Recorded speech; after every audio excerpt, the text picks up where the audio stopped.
Bonjour à tous et bienvenue, c'est Michael ici pour Tactica Imperialis et aujourd'hui je vous apporte la quatrième partie de mon projet de modélisation pour Age of Sigmar, une ville appelée Malus.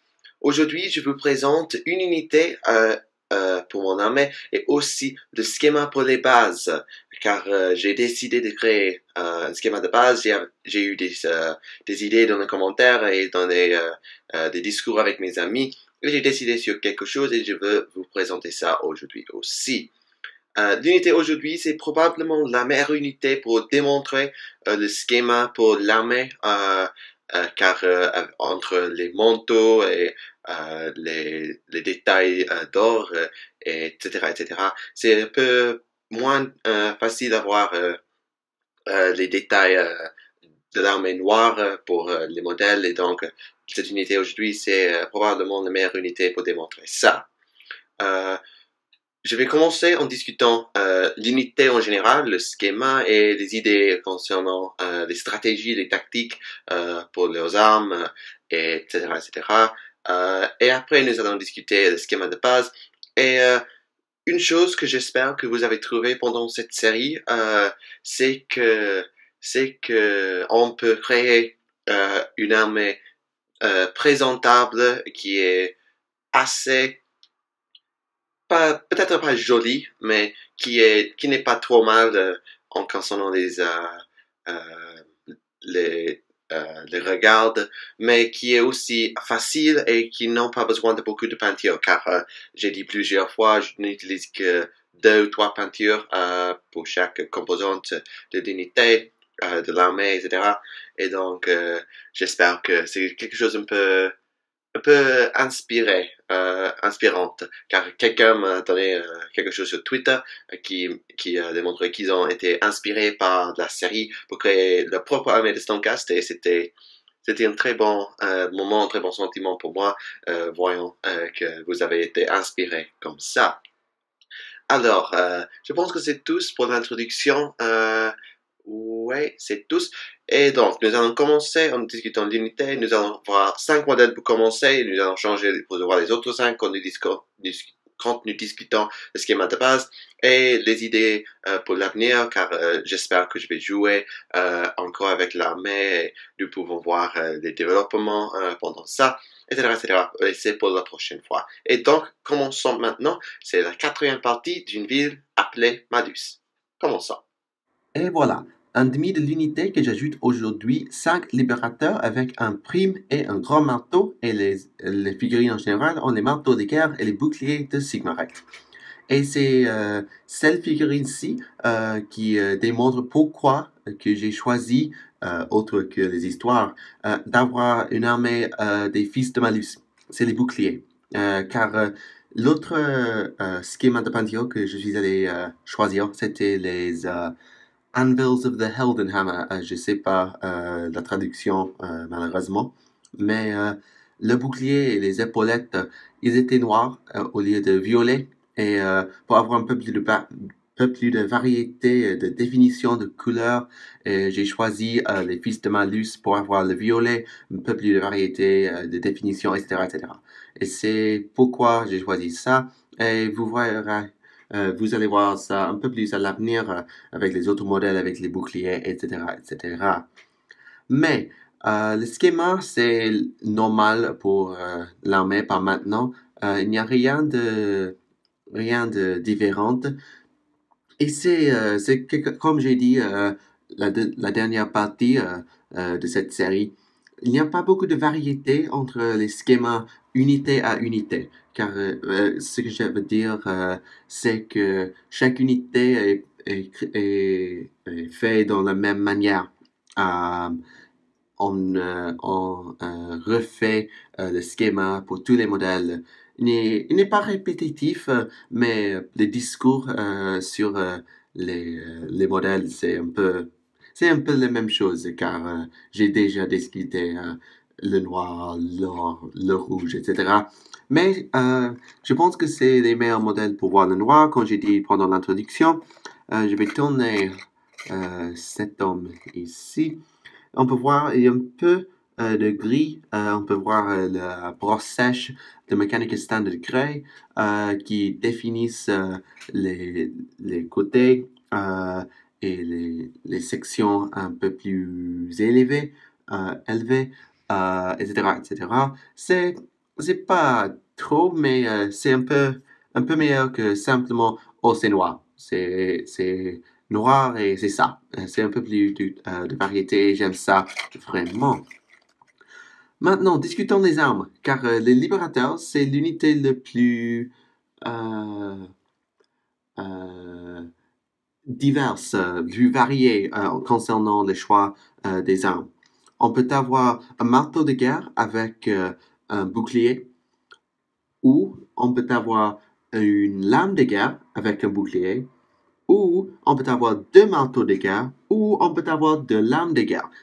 On a quatre choix.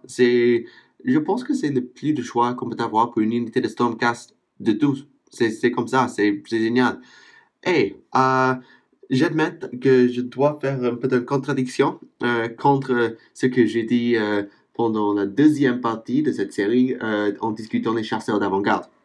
Car les marteaux de guerre, c'est comme les hachettes de choc. C'est toucher sur 4+, blessé sur 3+, pas de rend, dégâts 1. Et les lames, c'est 3+ à toucher, 4+ à blesser, pas de rend, 1 point de dégâts. C'est comme ça.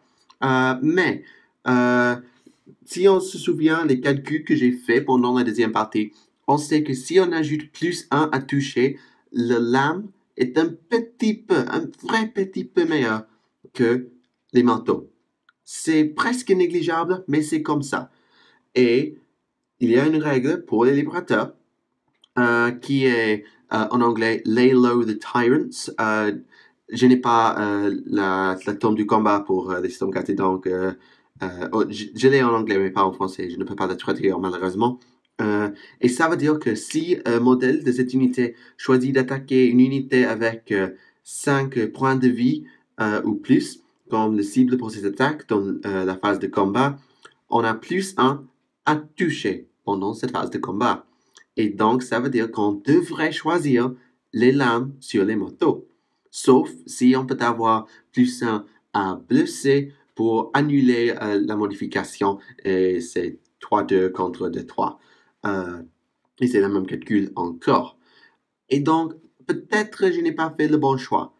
Surtout si j'avais décidé d'avoir 2 armes au lieu de armes et boucliers. Car si on a 2 armes, 2 marteaux ou 2 lames, on peut rejeter les jets de touche de 1 pendant la phase de combat.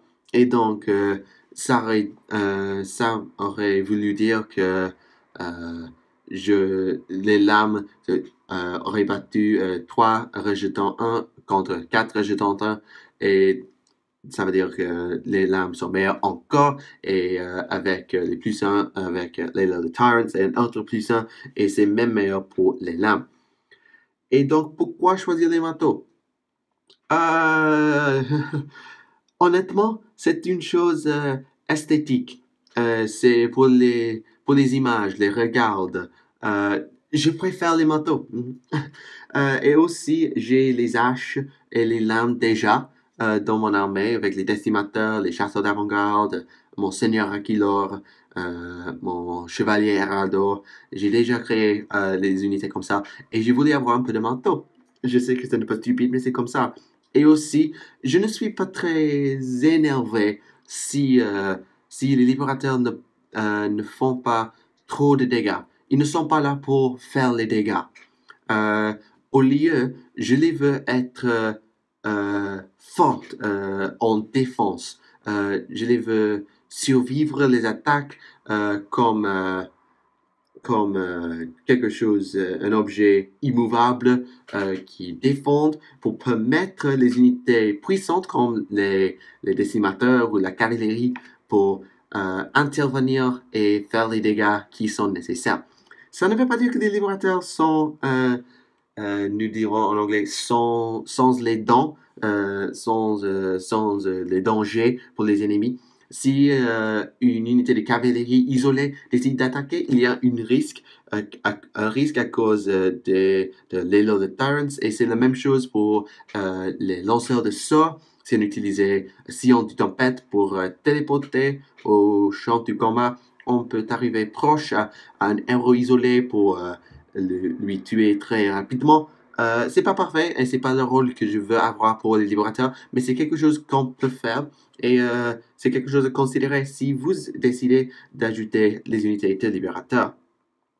Euh, mais ouais, c'est esthétique et je sais que si je décide d'avoir une autre unité de libérateur et je décide, je ne veux pas avoir les boucliers, je veux avoir deux armes, je vais choisir les lames, c'est clair. Mais si je décide d'avoir une autre unité de libérateur avec les boucliers, je ne suis pas sûr. Je suppose que pour la variété, je vais avoir des lames, car c'est le même pour les chasseurs d'avant-garde. Je vais mélanger les hachettes et les lames. Je vais faire la même chose. Mais je ne suis pas sûr et je n'ai pas envie d'ajouter trop de libérateurs pour ce moment. Je sais qu'ils vont créer les chambres guerriers, etc., etc. Mais c'est pas le plan pour le menu surtout à cause du manuel du général, les changements au point des bataillons causés par ça. Il y a beaucoup de choses comme ça. Je pense que c'est tout ce que je dois discuter pour les autres. Non, non, je voulais une chose, c'est les grands manteaux. C'est l'arme spéciale pour une unité de libérateur. L'autre, c'est la grande lame, Grand Blade. Un mot, je ne sais pas pourquoi c'est un mot, mais c'est comme ça.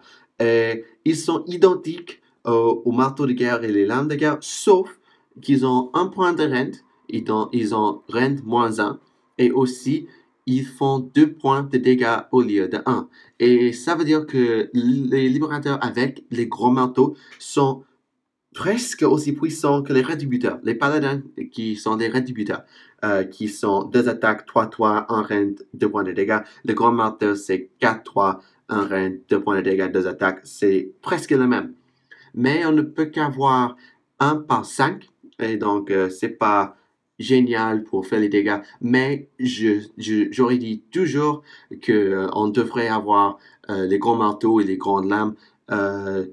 Mais peut-être si on veut mélanger les lames et les marteaux, on peut faire ça. Ça ne veut pas dire si on a un marteau de guerre, on doit prendre les gros marteaux, mais c'est une chose esthétique pour avoir la consistance entre votre unité.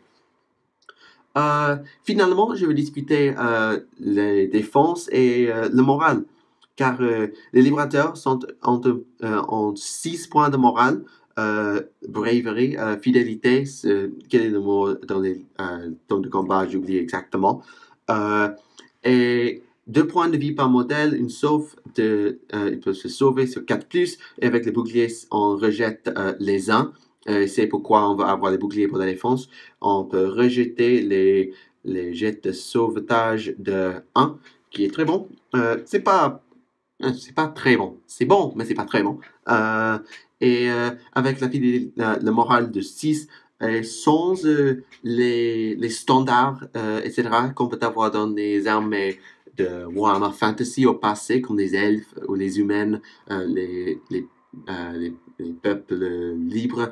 Personne libre, peuple libre, j'oublie exactement maintenant. Oups. Mais sans débilité comme ça, il y a un risque pour le moral. Certainement, c'est vrai, si on n'a pas les aptitudes d'allégeance pour ordre et on décide d'utiliser, par exemple, Stormcast, car si on utilise ordre, on peut rejeter les tests échoués de choc de combat, etc. Je pense que c'est le cas. C'est quelque chose comme ça. Il y a beaucoup de choses qui sont bons pour le moral dans les attitudes de l'ordre, mais pas vraiment dans le Stormcast. Et les libérateurs sont la seule unité de ligne dans l'armée de Stormcast. Car les judicateurs, ils sont ligne si on a l'allégeance de Stormcast, et les chasseurs d'avant-garde, ils sont ligne si on a l'allégeance de Stormcast et on a un Lord Aquilor comme général.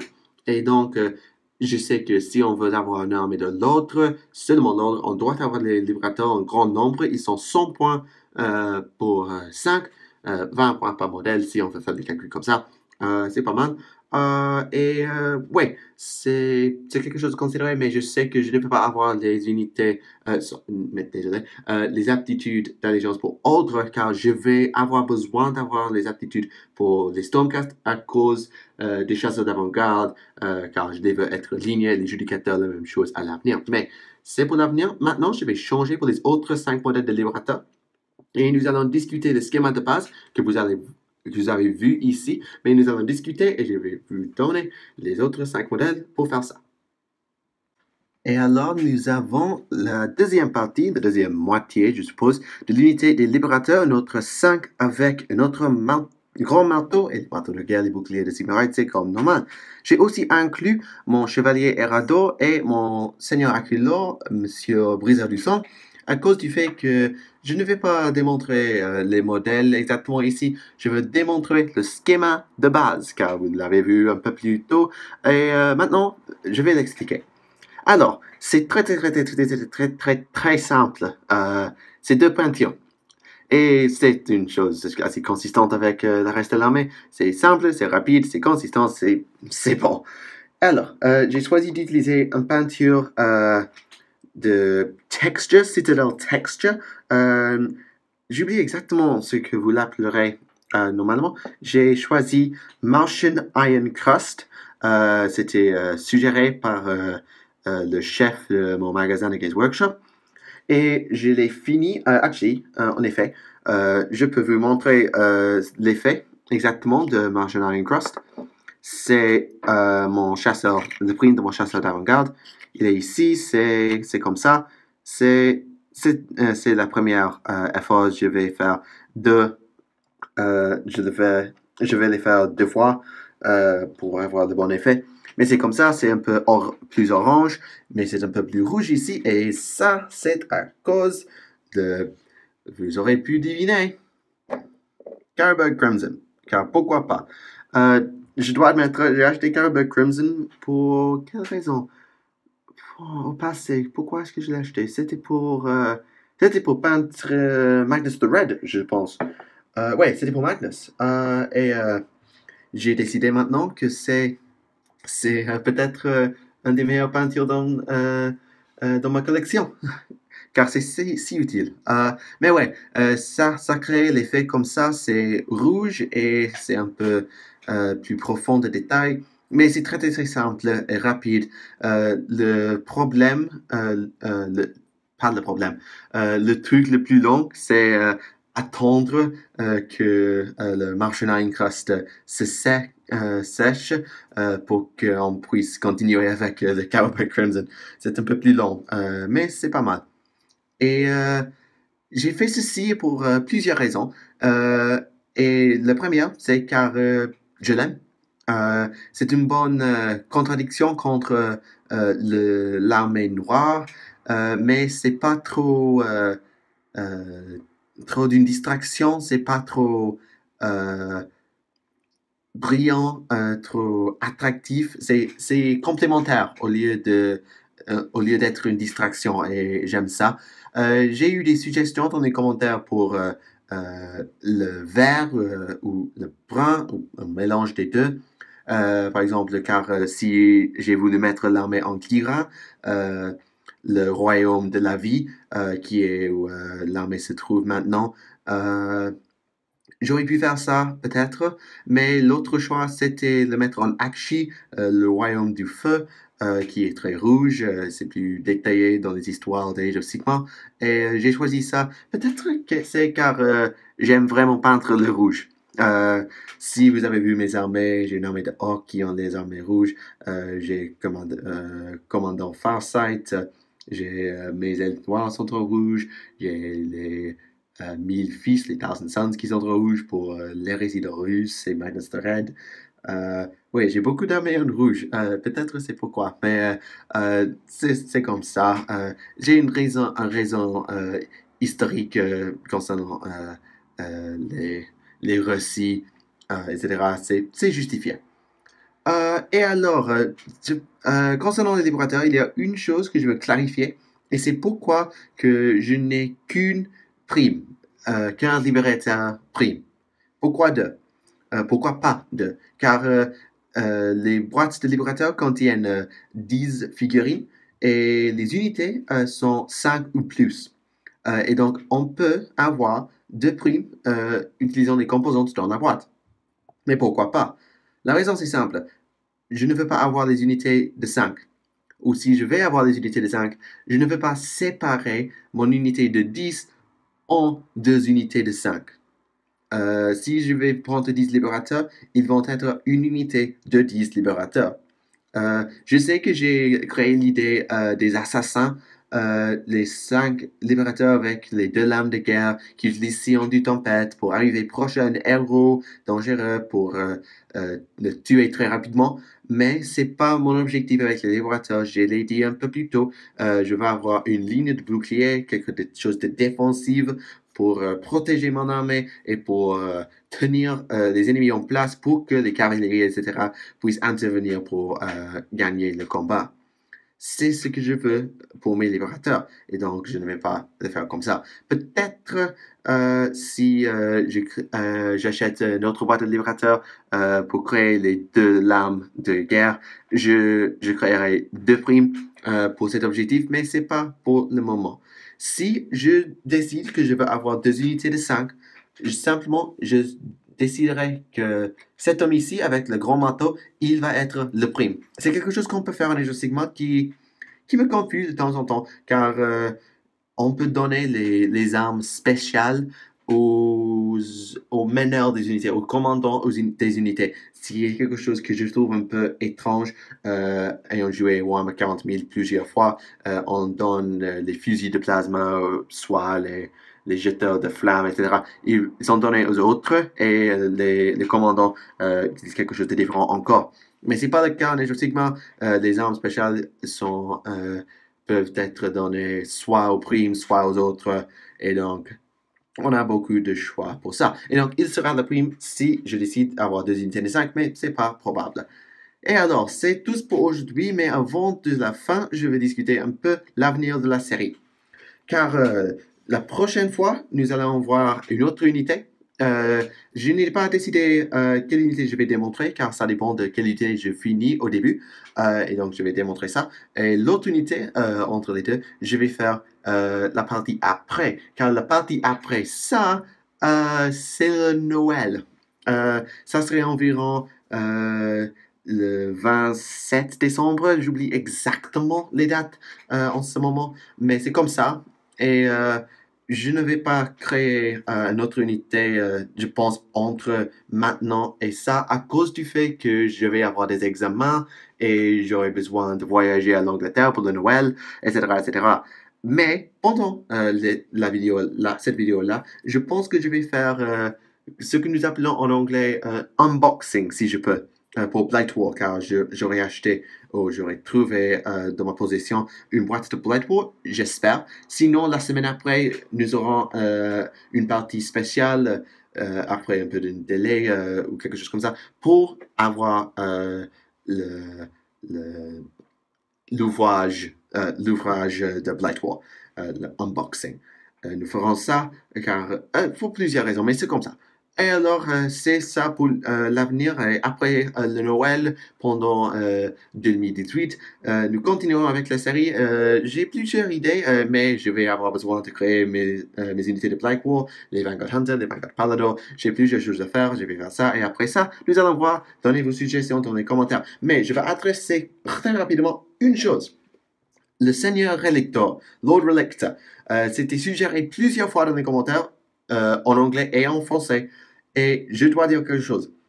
Si je veux avoir un Lord Relictor, j'aurai besoin d'acheter la boîte initiale pour Age of Sigmar, qui contient les Khorne Bloodbound et les Stonecast. Ça inclut le Seigneur Célestin sur le Dracoth, Vandus Hammerhand, des Libérateurs, des Rétributeurs, et aussi le Seigneur Relictor et des Prosecuteurs.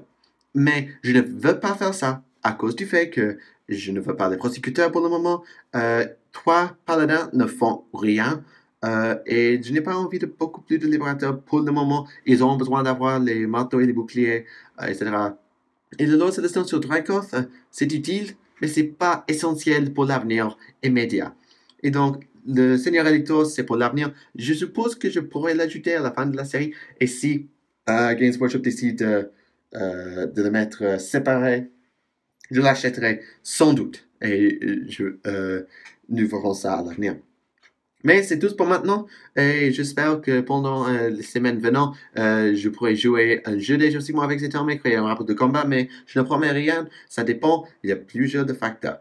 Et alors, c'est ça pour maintenant. Merci pour regarder. J'espère que vous avez aimé la 4e partie d'une ville appelée Malus, mon projet de modélisation pour Age of Sigmar. Merci pour regarder. Mon nom est Michael pour Tactica Imperialis.